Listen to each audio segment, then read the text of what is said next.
Welcome to our Go Moment today. On our screen is David Goldschmidt. We're so happy that he could zoom in from Edinburgh, Scotland. David, how you doing today?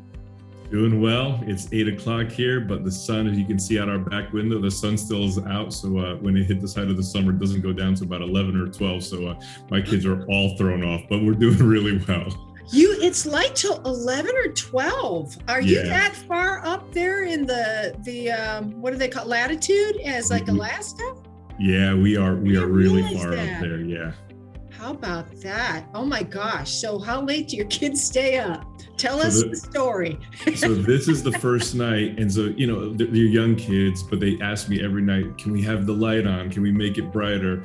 And so now they went to bed and they're like, hey, it's too bright in here. I'm like, every night you ask me to make it brighter. But they're like, it's daytime. We don't understand. That is so funny. Oh my God. I guess I never would have thought of that. Europe is just so different, because it's all connected and yet totally different. Totally different. Yes. And so, David, you guys have been in Scotland for 14 years? For 14 years, yeah. We hit the ground back in 2007. So we've had a few times of itineration, but ever since then, we've been here for that long in our lives. It's pretty wild. And so both of your children you had in Scotland? So our youngest, she's 5, she was born here. The other one we had when we were on an itineration cycle. She was 6 months old though when we moved here. Okay, how about that? Yep. 14 years. And I'm going to tell on you right now, David. You said you're just getting ready to turn 40. So you and your wife are very young to leave family, leave home. Did you always know that you were called to be a missionary? I grew up in a church Christian home, and when I was 12 years old, I went to a youth rally, and that's when God called me to the mission field to be a minister. And then I ran from God for the next 8 years of my life. Mm-hmm. And then when I got saved again, I became a youth pastor. We were serving at a local church, and we were just really excited about missions.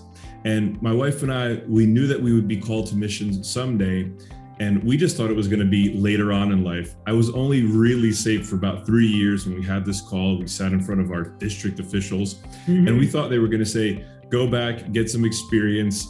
But at our first meeting, it was a unanimous vote, and they voted us through. So it's pretty crazy that we've been here that long. Been serving the Lord, but we've always had a heart. From Speed the Light to BGMC, giving to missions was always in our DNA. Yeah. And did you get a Speed the Light vehicle? Was that you? Did you get a Speed the Light vehicle? We did get one when we got to the field two years ago. I'm not sure if that was me. That was the scenario. I think it was you. Yeah. So tell us a little bit about that, because our viewers might not know much about what Speed the Light and the Assembly God is about and what they do for our missionaries. Real quick. So Speed the Light is the teenager part of missions with the Assemblies of God. And so what we tell people is, like, the adults help us get to the field and do mission here, but Speed the Light allows us to accelerate the gospel. So they provide things as sound systems, video equipment, vehicles, so that once we get to the ground, we don't have to worry about how we're going to be able to transport ourselves, get back and forth, lug all of our equipment everywhere we need to go. And so it really helps us. And it's also a huge discipleship tool in helping teenagers learn how to already give to missions during their teenage years. Yeah, what a fruitful endeavor for the Assembly of God. Kudos, the Assembly does so many wonderful things to help missionaries. So tell me, one of the last times we talked, David, I think you were actually itinerating at home. And we wanted you to come, and you were just jam-packed. We couldn't connect, but we had such a great phone call. I don't know if you remember that, but I really remember it. And one of the things that I was kind of excited to hear about Scotland is you're still very free to preach the gospel. You can really do what street evangelism and things like that, whereas other countries in Europe, it can be harder to do that. Is that correct? It is correct. And we are able to get onto the streets. And so our heart, we're very evangelistic. And, Scotland, a lot of people are either don't know anything about the church, have been hurt by the church. Yeah. So when you talk about the church, we find out what we do is a lot of it is bridge building. So we do things as give out Krispy Kreme donuts. So, once a year, we'll buy 20 dozen Krispy Kreme donuts, stand in the middle of city center and just hand out donuts with an invitation to church. And my wife is like really creative, coming up with a catchy phrase or something like, something sweet, come out to church and here's a donut. And some people are hesitant, but most of the people that we give will always give out all the donuts within 45 minutes. And it's pretty awesome that we're able to still get out there and do what we need to do to get out there. And so it gives us that freedom to be who God's called us to be and evangelize here in Scotland. Now, also, one of the things I think so important to point out is that you bring teams to Scotland. You brought a lot of teams over there over the years, haven't you? We do. I think before COVID, I think that year when we came back to the field, we had 3 teams within the summer. It was a lot, but it was so worth it because when people come here to do ministry, you're talking to people who speak English. So it's almost like you're connecting, and we try to help people to realize the things that we do here, you can take back home and do in your cities, in your wherever you are, and you can go and reach the gospel there. And so it's helped people bridge that and realize, wait a second, many people have left here thinking, why don't we do this back at home? And it is one of our goals to help people realize, it doesn't have to be this big ordeal. You can love on people and share the gospel in really simple ways and simple tasks. But we love hosting teams. So do you feel, now you guys started a church, correct? I know you had a building transition, if I'm not mistaken. And so tell us about that piece. That's kind of a newer piece for you, correct? Really new. So we started our church 9 years ago. And so Edinburgh is the second most expensive city in the UK, right outside of London. So it's really expensive. And even rent prices, we were looking at the cost of rent. And because of the huge student population, I think rents are projected to go up 25% to 33% in the next 4 years. It's constantly increasing. And so trying to find a building has just always been an ordeal. And we've been looking at venues. We were pursuing one building really good, and then things just fell through, and then COVID happened. It's been crazy. But I just had, even today, this afternoon, I had a meeting with this old Episcopal church. And we're in the last stages of becoming long-term renters in this building. And so, Jesus. It's an absolute miracle if we're able to get it. It's not one of these huge buildings that would be overwhelming to our congregation, but just the right size that we can go in there and again do the ministries that we've been doing. So we're really excited about that. Awesome. Hey, all you Go Moment people watching, we have a little bit of a following base. You got a prayer request right there. These folks need a church. They need a building they need to get into, because we've been supporting you for, I actually forgot to look, but for quite a while. And so you guys be praying for their church. That would really shift the gear for you to finally land a spot, wouldn't it? It could really change your dynamic. Huge. Yeah, that's not only, we know that people have been able to do things without a building, and we've been going for 9 years without a building. But in Edinburgh, once you have the building, I think it solidifies what you're doing. And it also, people, even though they might be afraid to go to church, when you say I meet in a community center, it's even stranger to them. Yes. But if you say, hey, I meet in a church, you're starting to bridge some of these gaps, and it'll just open up the door of ministry even wider for us. So that's what we're praying hard. So please do pray for us. So I heard a key word. You have lots of students in Edinburgh. There's over 100,000 students. There's 3 universities. And so we'll have 100,000 students here in the city. During season, there's a lot of students here. Wow. Do you do a type of campus ministry? Is that something you do, or is that something you're thinking about? I mean, that's just a lot of students in a city, but I don't know how big Edinburgh is. What would the size of Edinburgh in relation? So there's 550,000 people in proper cities, the city of Edinburgh. Okay. And so we're a little bit far for the students to walk. Okay. We would be like a 45-minute walk. So there's a lot of great churches in the area, but we have done separate things, even though we know that some of them might not come to our church. we still do things like they have a big green area that we'll go there and we hand out, I think we did dumplings a few years ago. So we handed out dumplings in the city. We've done creative, aren't you? It's dumplings and Krispy Kreme. I guess food is the language of the world, isn't it? It is massive here. And we try to get the good quality stuff. And so when you give a Krispy Kreme donut or a dumpling, people know what it costs and they're like, wait a second, you're giving this out for free? Wow. So and as students, like anytime we give out food, they'll wait on a line for 45 minutes and just eat the food. They don't care. They'll wait forever. I love it. That's awesome. So one of the things I always ask are, especially those of you in ministry, where, you know, if there's forks in the road that come in our walk with the Lord and fulfilling our purpose and our destiny. And what would you say was one of those milestone moments? Okay, you realized you were called when you were a kid. You stepped into it pretty young. You've been doing this 14 years now.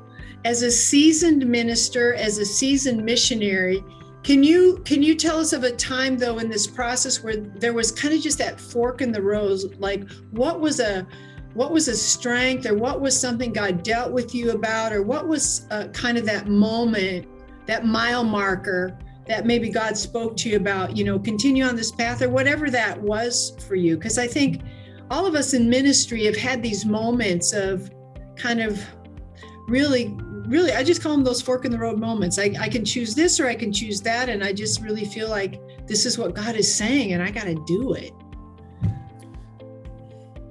I think so. We came back to the field after an itineration cycle, a fundraising cycle in April of 2019. And I love fundraising. It's like, we were home for that's 10 easy months. For you. I love it. And in 10 months, I think I traveled 40,000 miles. We were all over the country. And it's just like, I get excited for that. And then we came back and we took about a month of just kind of resting and relaxing, going to our church. We had a great interim pastor step in, and so I thought I was kind of doing everything right to relax. And like I mentioned earlier, we had 3 missions teams. We put on an Easter egg hunt, a vacation Bible school, and I'm a type A OCD, like let's get it done personality. Then then what happened is it was September. We were in the process of looking at this other building to take on for our building. We were looking at renovations. And one September night, I'll never forget it because it's my fork in the road moment. Yeah. And, I just started having an anxiety attack. I went through anxiety and slight little depression, and for that winter, up until maybe May of last year, it was pretty hard for me. I've never experienced that before. I love life. I love what we do. And what it caused me to realize, and if anyone ever experiences that, your mind goes and you're thinking about a million different things at the same time, and it is overwhelming.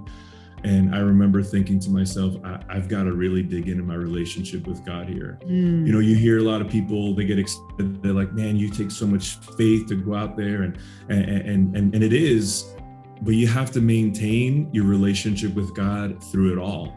You can't just go on, you know, like your coattails of somebody else, and even your initial call. I think through that season and just drawing closer to God just reminded me how important it is to stay connected to Him. Yes. He cares more about me than what I can do for Him. And I think just listening to His voice, you know, before all that happened, you know, he was speaking to me some things, and he was just challenging me at the beginning of the year. He said, hey, start writing a journal of Thanksgiving, 3 things a day. And I would do that. And then life got busy and things got busy. And then going through courses on helping me get over this anxiety, writing Thanksgiving things down was like key to remember where you're at. And so God was helping me, and He was trying to prepare me for the season. I have journals where He says, hey, it's going to be a tough season, so stay close to me. And yet, even knowing those things, I still didn't do what He had asked me and kind of told me to do, warned me to do. So now I realize even more when God speaks, I've got to do it, because He's not doing it to hurt me, to harm me, but He's trying to help me. And so from that, we said, you know what? we're going to get through COVID, because we just got released from lockdown just a few weeks ago, and Is that right? Yes, I knew that was a big deal where you were. Yeah. Yep. But we're like, nope, we're pressing into the Lord. It's been a nice season of rest for us. It's allowed me to clear my brain, get focused again. Mm-hmm. But you know what? No matter what happens, even with this new building project that we're looking for, Lord, I trust you. I'm not going to try to figure it out by myself. I'm going to trust you, God, through every season. Yeah. Yeah. That's the problem sometimes with being the doers of the world. We can find a lot of strength. There can be this, the energy, the excitement, the drive, the success, all those things can really, it's amazing how far they can carry you until they can't. Until they just can't. And because if God doesn't do it, what have you got anyway? What is the meaning of it if he doesn't? 100%. It's really a revelation. But what I love about it for you and what you shared is, I really do believe that God wants us prepared, that God is always speaking. It's hard to hear sometimes, especially if you're a doer and you're visionary. It's sometimes really hard to hear that voice that's actually giving you instruction to step back or to come back to the basics, or to, sometimes it is just a step back and put me first. Put me first. Just put me first. Don't seek me for my stuff. Just put me first. Worship me. Spend time in the Word. Enjoy your family. Those important things that really never lose shape if you hang on to them. That's right. And like you said, sometimes we can get just so busy that you forget the basics and the most essential things, which are just loving those closest to you first and loving the Lord. And so that fork has helped me to realize, what? I love what I do, but these things matter most. And this is going to be set at 100 years from now, 200 years from now, most people in the world won't be thinking about me, talking about me, but how I am focused on the Lord is going to matter. And I want my girls to love God. I want them to love being missionaries, and spending time with them is important. I want them to grow up. It's like my biggest prayer. They're 10 and 5 years old. I want them to know Jesus, know that dad and mom were there for me. They love me. It wasn't always easy, but they always trusted God through it.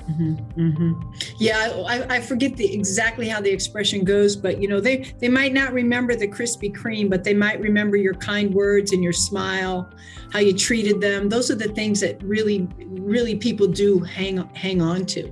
Yeah. And so I heard when I first got saved, and then I'm going to have you wrap up. If there's any word of encouragement you would like to share as a minister and all that you do, we'd love to hear it. But when I first got saved, I met this woman, and she was just a very radical person. She came from her Christianity, very different background. And she said something to me, and I tell you what, it has really helped me in life. And for those of you who are still journeying through that go moment discovery, because we're always growing, always learning, or should be, and opening yourself up to be a little bit vulnerable. But she said this to me, and it has helped me through so many seasons, which was 3 simple things to do: love God, love people, and then this one was the bigger one sometimes, which was worship God. Because I can love God in my doing, but worshiping God is in my not doing. Worshiping God is in those quiet times where I'm lifting my hands. I'm just praying and talking to the Lord and honoring Him and being grateful. Your 3 things to be thankful for. And those were probably some of the wisest words that anyone has ever given to me. And so kudos to you that, you chose the right fork in the road to do those things. So tell us really quickly, David, what do you think we need to know about what you're doing in Scotland right now? Anything else you want to leave with us before we wrap up our Go Moment today? Yep, just continue to pray for us for more creativity on how to reach out and how to help people connect, even in a season like this. That we serve as the chaplains for the Edinburgh University soccer team, the first chaplains in the 400-year history. So they can't practice right now, they can't go to games right now, and I'm trying to minister to them and help them out through this season. Yeah. So just things like that. What can we do? How can we be, again, most effective in helping people find hope in Jesus Christ? So Awesome. All right. Well, we'll be keeping you in prayer. Please give our best to your family. And David, really a pleasure. Thank you for taking time out for our Go Moment today. And let's stay in touch. God bless you. Thank you, everyone, for joining us for our Go Moment. Keep them in prayer about their church, and we'll see you next time. God bless. Have a great week, everybody. God bless.